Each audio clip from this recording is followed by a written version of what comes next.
Well, I am so excited to have our next guest on. He's an old friend. I have known this congressman since he was in the Maryland legislature. His name is Andy Harris. He is a doctor. He is a veteran. Actually, you're still on reserve status, aren't you, Congressman? No, no, I Oh, actually was separated from the military back in 2005 after okay. 17 years. Well, there you go. Okay, so you are a veteran then, but he is now a member of Congress representing Maryland's first congressional district. His name is Andy Harris, and I wanted to start here because this is Thanksgiving. Tell us all a little bit about what Thanksgiving means to you, some of the traditions, whether or not you have a favorite dish on the Thanksgiving table. Yeah, so anyway, I was one of four boys in my family. My late wife, one of six. Wow. We had five. I now got remarried, have a stepson. So lots of family around on Thanksgiving. It's always been a lot that way. Our family has been, some of the people have been in different parts of the country, but that's one of the holidays that I remember that everybody gets back together. And of course, it's just wonderful. It's the end of the summer season, beginning of winter. It's a great time of the year, and I always remember it's just a time when everyone gets together, and that's something really special that we have a holiday that is truly centered around a family. We talk about the holidays. I mean, it's the end of the year, but it really is about renewal, and it's about hope, and it's about optimism. And you're right that, you center things around family, you get that grounding. I mean, obviously, right, there are people who can't get together with family. We're going to talk about the military in a second and the concept of Friendsgiving. But it really is about renewal and optimism and togetherness, isn't it? Yeah, that's right. It's a couple of days where, because a lot of people will have the day off, for Sure. instance. So it's a time when you put several days together and you really concentrate on getting back to what I think are the basics in life. Personal relationships. Hopefully, I mean, look, I'm in politics, but Yeah. hopefully you forget about all that for 4 days. You just recharge yourself. And again, it's a time to sit back and to reflect on what's really important and what isn't important. What would the legacy that you have had from your forebears, the ones you'll leave for next generations. And that's all, again, in my family, it was all in the context of family getting together, multi-generations, catching up on what's gone on in the year. Of course, now with Zoom and things like that, it's not the same as it was when I was growing up. Sure. When literally you didn't talk to some of these relatives for months on time. You certainly didn't see them. But again, but those traditions live on.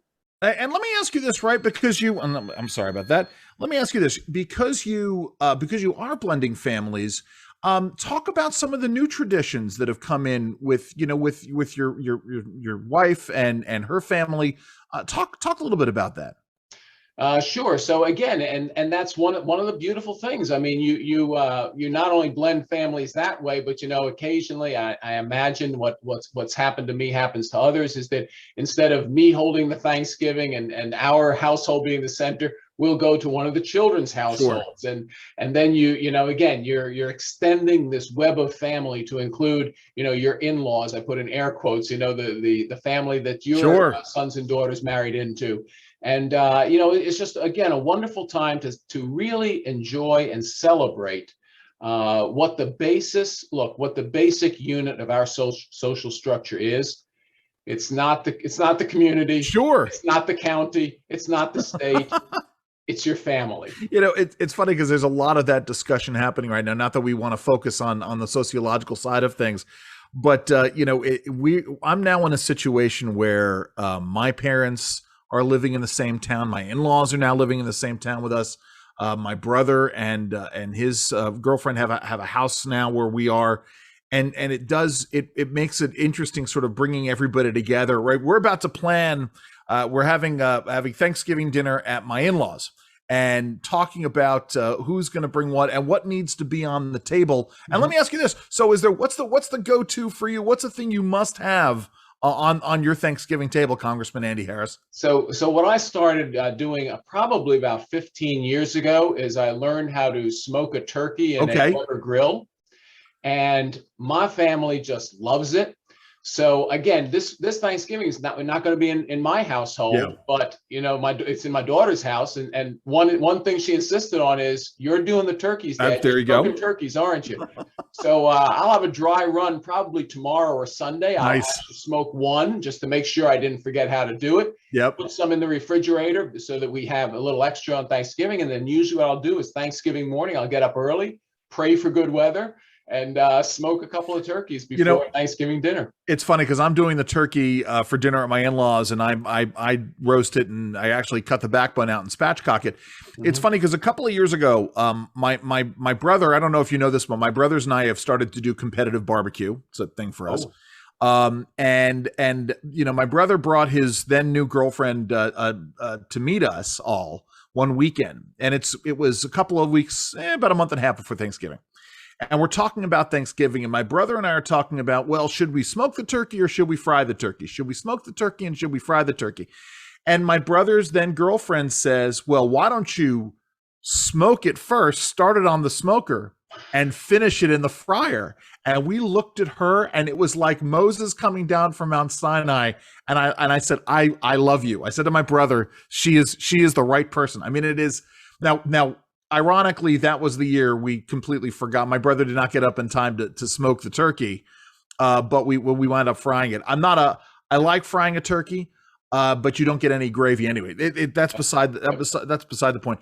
But Congressman, so you were in the military for 17 years. We're going to be talking about this with Jose Sardui, the comedian and Air Force veteran. Talk about holidays, especially Thanksgiving in the military, and what goes on and what needs to go on for military personnel and far field abroad places.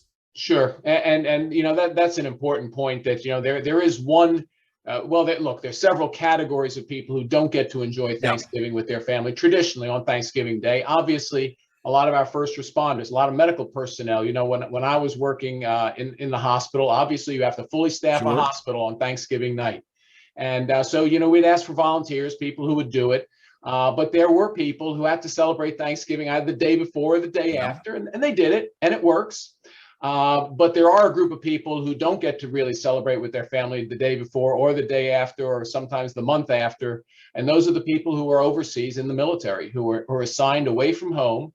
And again, it's one of those holidays where, and it seems to work itself into the holiday somehow, where sometime during that day or the day before, you're reminded that there are these men and women who have given up, times with their families. And it's only that's only one part of giving up the time with your family with the military. I mean, obviously you do it other times, but it becomes particularly poignant on holidays like Thanksgiving, like Christmas, where you do have people who don't get the opportunity to celebrate with their families. Now, I suspect for them, when they get back and they are able to do it again, they appreciate it even that much more. I think that's very true. My wife and I did, at least one Thanksgiving when she was overseas, because my wife was in the military for 25 years. And then other holidays where I think she worked at, it's these things fade into memory.